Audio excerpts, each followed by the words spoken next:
to 912 Sports. I'm Rob Asbell, the editor of 912 Sports Magazine, and today was Media Day 2019, brought to you by Coastal Pines Technical College. With me is one of our feature writers and podcast hosts, Kevin Price. Kevin, what'd you think of the day? Well, it was an awesome day. You and Sean and the whole crew did another great job getting this thing together. But you could just feel the excitement in the air, and we're getting towards football season. But I guess a couple of things that stood out to me, and I guess I should maybe have asked you if you were going to ask me this question. But number one is just, this is more than about winning football games, high school football. These coaches, more than one, said they're in the kids' business. You know, that they want to see these kids, of course, be successful on the football field, but be successful as young men on and off the field, and grow to be a great man, a great father, a great granddad, whatever the case may be. And I think that's why these coaches are really in the business, to make an impact on these kids' lives.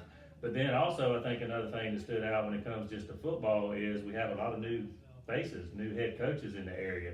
Now, some of these guys are familiar with the programs they're at. Programs are familiar with them. Coach Clark at South Effingham is brand new, I guess, coming over from Lee County. But then Coach Tyson, of course, has been at Clinch. He's just now the head coach.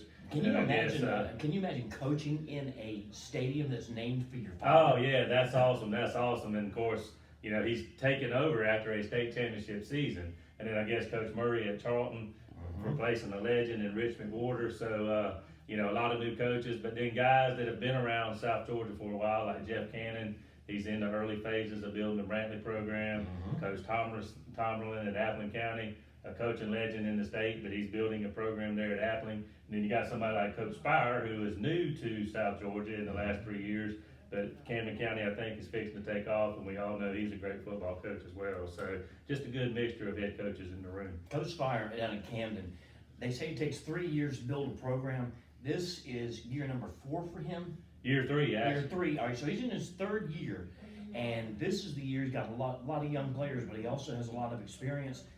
I say they have a shot at winning the region title this year. Yeah, I mean, obviously that's a tough region. You're in there with Lowndes and Colquitt and Tift and the whole 9 yards, but I think Camden's going to take off. You know, they took their lumps their first year, had a better year last year, made the playoffs. I don't think there's any question that they can make the playoffs and possibly make a run. I know from talking to Coach Spire, they had a lot of good kids in the middle school program when he got there. Those guys are now freshmen, sophomores. He's got a pretty good junior class, a senior class that has now been with him for 3 years. So I think the things are starting to take shape in Camden, and it won't be long, I think, before Camden starts moving right on up back into the elite programs in 7A. I interviewed their quarterback, Logan Watson, earlier today and asked him, how do you see the season? And his point-blank answer to me was, we're going to win state. Ooh, well,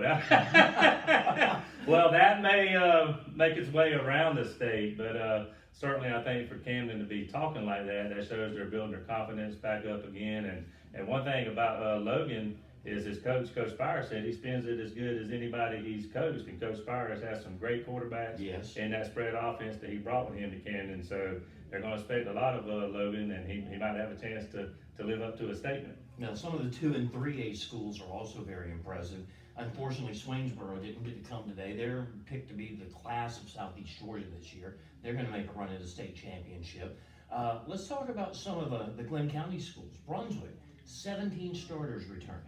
They are looking very good. Of course, now they have a little bit of decision to make with their quarterback between Anthony Mountain and KJ Lee. But how do you see the Pirates doing this year?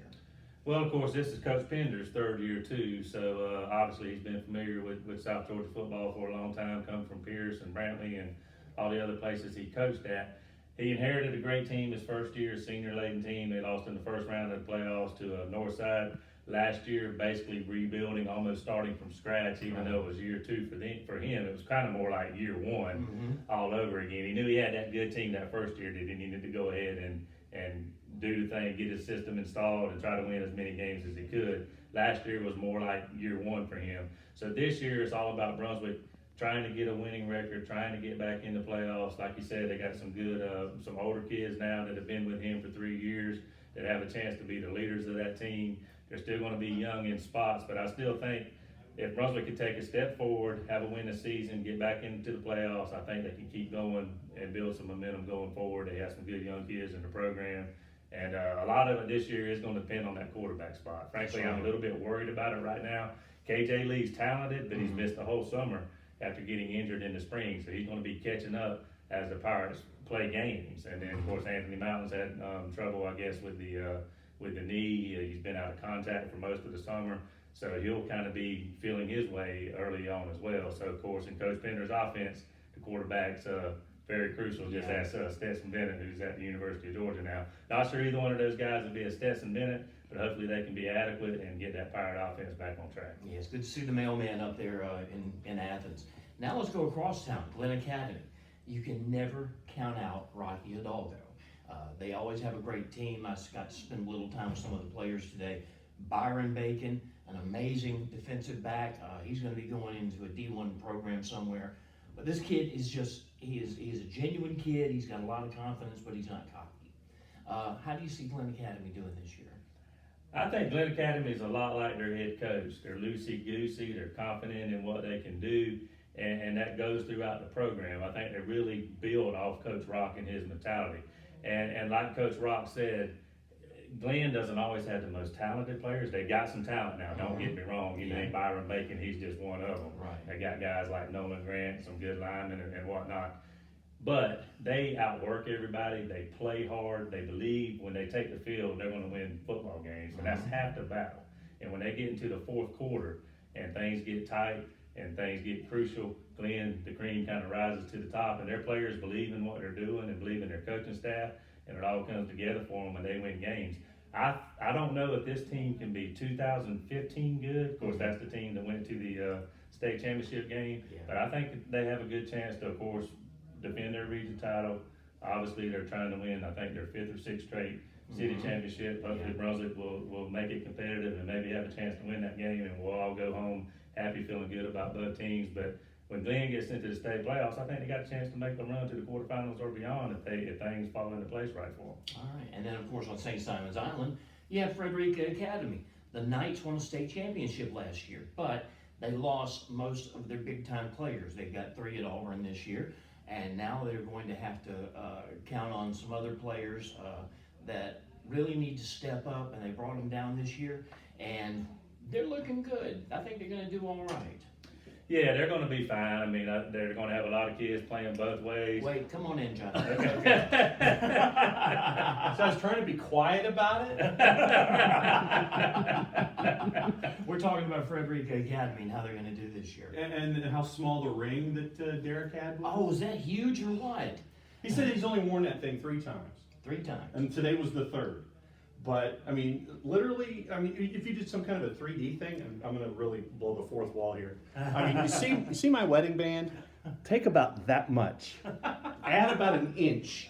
And that's what Derek had. Yeah, I kept telling him when he was up there with the microphone, I was like, he had his hand in. I couldn't see his face, so I was trying to take pictures. I'm blinded, I can't see it. But obviously they do have a big challenge to repeat if they can. Lost a lot of those guys that they're going to John's favorite school. Well, they're going to the Boston. Which is your wife. The Boston's favorite school.